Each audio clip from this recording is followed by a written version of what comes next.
And of course, the day came, the day of the inauguration, the day of the swearing in of President Bola Ahmed Tinubu, and of course, Vice President Kazim Shettima.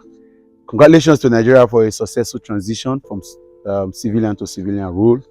We can contest and argue whether it is from democracy or democratic government to another democratic government, because the indices of democracy may be absent. But it's fair to say Nigerians should be congratulated for a successful transition from civilian to civilian rule. For those of you who thought it wasn't going to come, here it is. The day has come, and it's going to also go, as well as other days. I spent 4 years in the university studying political evolutions in several nations and regions. And then I can tell you for free, be scared of that man who do not want peaceful transitions like this. Wars and crises are no mean feat. They are not things that you should, for any reason, want. Never in your life should you desire wars and crises. There is nothing as peace is priceless, actually. There is nothing as a peaceful gift that can be given to you. So again, I fear Nigerians who wanted war in this process. And then if you have a Nigerian as a friend who thought because his political preference wasn't accepted, and that the person now wants war in this country, fear that person, because that person doesn't like you.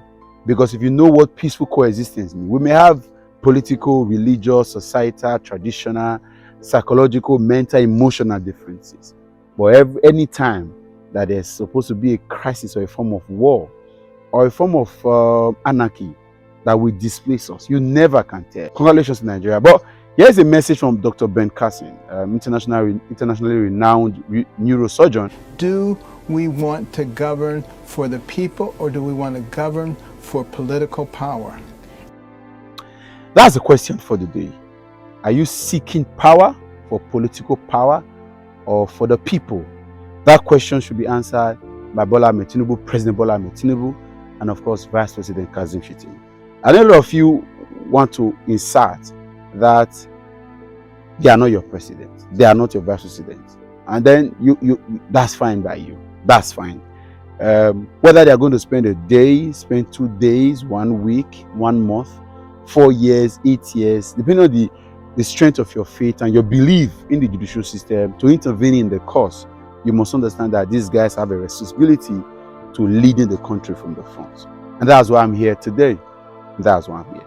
We must begin to look at the fact that there is not going to be a vacuum. Before I even deal with that, let's establish the fact that there are 2 advantages that this inauguration of Bola Ahmed Tinubu and Kazim Shettima has brought to this country. Number 1 is the fact that Nigerians will stop to believe in some form of supernatural intervention in the politics and society that we belong to. It has to stop. So many Nigerians up until an hour ago were believing that something magical will happen and this inauguration will not happen because a prophet somewhere had given them some prophecies. That time has to stop. Over the years, we have believed that certain persons leaving the political structures of this country to a certain individual will make us better. And this is where it has put us. Now, many people are channeling that same energy, removing the fact that there are things to be done, right? And believing that there is a God somewhere who will be so interested and use his foot to kick off all the inauguration plans. It doesn't work like that. Nigerians will begin to know that God will let go of the things he has empowered us in the best of ways, right? God will not do what he has empowered us to do. God will not do what he has empowered us to do. And any faith that leaves God absolutely responsible is fake. We must understand that. It's high time we started to work assiduously to getting the result that we seek. And if you say you are tired, right? Oh, I'm tired. Oh, this doesn't work. It means you never meant well for this country. Because 9 months, 1 year wasn't enough to wake up the giant and take over this country from a set of individuals that has already bound for 20, 25, 30, 45, 50, 60, and some 100 years. It wasn't enough. It wouldn't be enough. If we are tired now, it means that we never love this country. It takes so much. I'm sure Nelson Mandela wasn't tired. I'm sure he had got reasons to have stayed back after he got to prison, or even had threats to going to prison. But he kept moving. Nigerians must realize that the battle just begun. The battle just begun. And then if we really want this country, we should begin to re-strategize. Of course, the courts will have a case to prove to Nigerians of what they think. But we must begin to realize that it is not yet over. Assuming, God forbid assuming, that the tribunal, the Supreme Court, announces that Bola Ahmed Tinubu won the elections and then returned them to the offices, right? What would you do? You let go. They will never ready. If we really want this country as we say we want it, we should continue to confront, to challenge, to strategize, to plan and to prepare. It is enough time to say, okay, 2023, we still have a chance, but what's going to happen in 2027? We must, I love that video of that one man of God that said we cannot wake up suddenly. I want to take over a country that people have spent 30, 40 years strategizing to take over. There's still so much work to be done. I'm going to leave you in the hands of Professor Lumumba, of course, great African who continually helps us in the echo of the words that we want to hear. Listen to him and let's share this video. I'm trusting that Nigeria, it is not yet over, right? Several governments, I've reminded a couple of friends close to me that even in Kenya, a president that won the election was sacked, and that this happened. I'm sure when Governors Chris Ngige, when Governors Andy Uba, Professor Osumbo, and several other governors sat in power and were inaugurated, they felt it was all over. But then the court came and did the needful. It is not over. While we are waiting for the court to do the needful, be a law-abiding citizen. Do the right thing. Focus on your dreams and aspirations. Do the things you are supposed to do. Please, please, walk on eggshells if possible. God bless you.